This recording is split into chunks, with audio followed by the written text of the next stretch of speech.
नमस्कार। आइए सीधे इस स्रोत सामग्री के एक बेहद दिलचस्प विश्लेषण में चलते हैं। आज हम एक प्राचीन और रहस्यमयी ज्योतिषीय उपाय की गहराई में उतरने वाले हैं। ये कोई आम उपाय नहीं है। ये जन्म कुंडली में 8वें भाव के खराब बुध और मंगल के जो विनाशकारी प्रभाव होते हैं ना, उन्हें पूरी तरह से ठीक करने के लिए है। हम समझेंगे कि आखिर तांबे के कलश और ठीक 800 ग्राम हरी मूंग का इस्तेमाल क्यों किया जाता है और इसके पीछे की असली कीमिया यानी विज्ञान क्या है।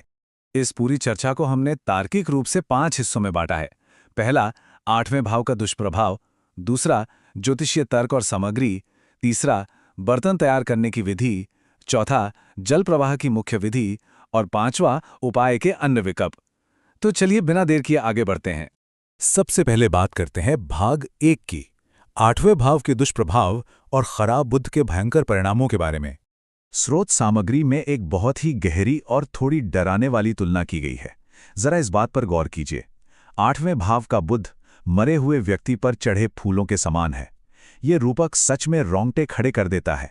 इसका सीधा सा मतलब ये है कि जैसे शमशान के फूलों की कोई कीमत नहीं होती, कोई उन्हें अपने घर नहीं ले जाना चाहता, ठीक वैसे ही 8वें भाव का खराब बुध इंसान के महत्व और उसकी इज्जत को पूरी तरह से खत्म कर देता है। जीवन मानव मृत्यु से भी बदतर लगने लगता है।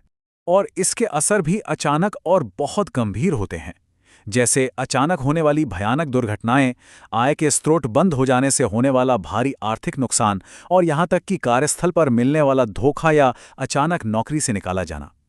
इंसान की स्थिति ऐसी हो जाती है जैसे दूध में से मक्खी को निकालकर फेंक दिया गया हो।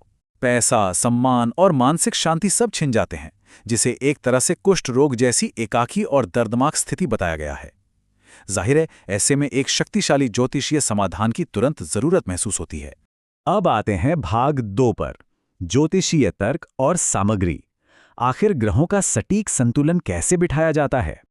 ये हिस्सा सच में बहुत दिलचस्प है, क्योंकि यहाँ सिर्फ कुछ चीजों को इकट्ठा नहीं किया जा रहा है, बल्कि ग्रहों की ऊर्जा को भौतिक रूप दिया जा रहा है। देखिए, गोलाकार तांबे का बर्तन सीधे तौर पर सूर्य का प्रतीक है।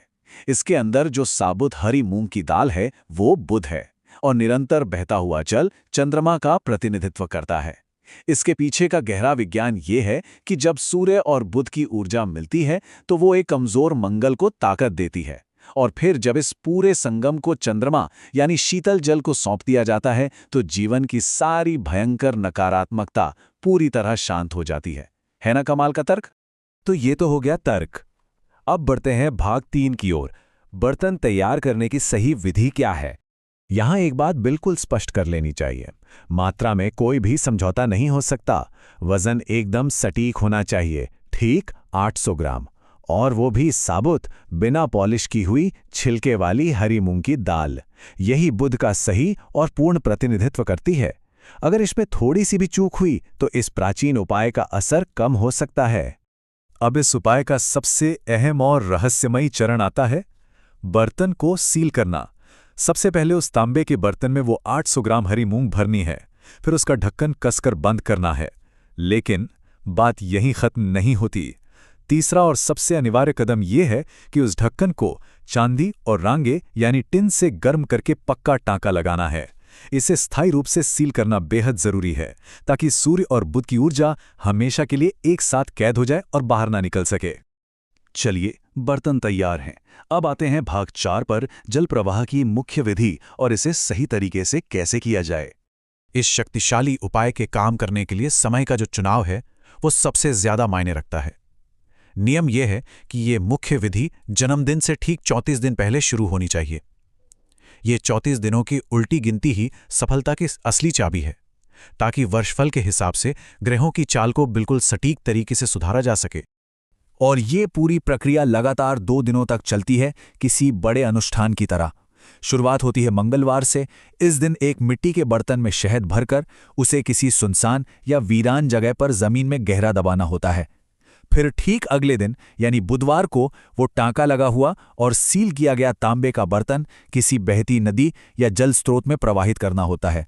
वो बर्तन नदी के तल में जाकर बैठ जाएगा और चंद्रमा के माध्यम से सूर्य और बुध के बुरे परिणाम हमेशा के लिए सुधर जाएंगे। लेकिन हम सभी जानते हैं कि हमेशा परिस्थितियां आदर्श नहीं होती। इसीलिए भाग 5 में हम इस उपाय के कुछ अन्य व्यावहारिक विकल्पों पर चर्चा करेंगे। मान लीजिए कि जन्मदिन में 34 दिन से कम का समय बचा है, तो क्या करें? स्रोत के अनुसार ऐसे में मंगलवार को शहद की जगह पारंपरिक चीनी या शक्कर का इस्तेमाल करके उसे मिट्टी के बर्तन में दबाया जा सकता है। और अगर आसपास कोई बहती नदी नहीं है तो एक साधारण तांबे के बर्तन में 800 ग्राम हरी मूंग भरें, लेकिन ध्यान रहे इस बार टाका नहीं लगाना है और उसे बुधवार या रविवार को ले जाकर किसी मंदिर में रख दें। ये विकल्प यह सुनिश्चित करते हैं कि किसी भी स्थिति में उपाय रुके नहीं और अपना पूरा असर दिखाए। तो इस पूरे विश्लेषण के अंत में एक बहुत ही गहरा सवाल सामने आता है। क्या सच में ग्रहों की ऊर्जा को इस तरह संतुलित करने से जीवन में शांति लौट सकती है? ये सोचना वाकई हैरान करता है कि कैसे मिट्टी, धातु, अनाज जैसे सांसारिक तत्व और ये प्राचीन तरीके हमारे जीवन में खोया हुआ संतुलन वापस लाने के लिए एक अदृश्य सूत्र में बंधे हो सकते हैं। आज के इस विस्तृत विश्लेषण में बस इतना ही।